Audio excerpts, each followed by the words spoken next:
শীতকাল চলছে, চারপাশে ঠান্ডা বাতাস, হিম শীতল পানি আর ঘুমের টান। এই শীতে আমরা অনেকেই এমন কিছু আমল এড়িয়ে চলি যেগুলো আল্লাহর কাছে সবচেয়ে প্রিয়।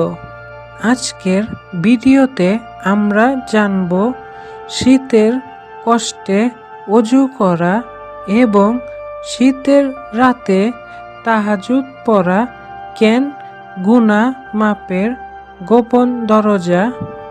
ভিডিওটি শেষ পর্যন্ত দেখবেন, হয়তো এই শীতেই আপনার জীবনের সবচেয়ে বড় পরিবর্তন আসতে পারে। শীতকাল কেন বিশেষ? প্রিয় মুসলিম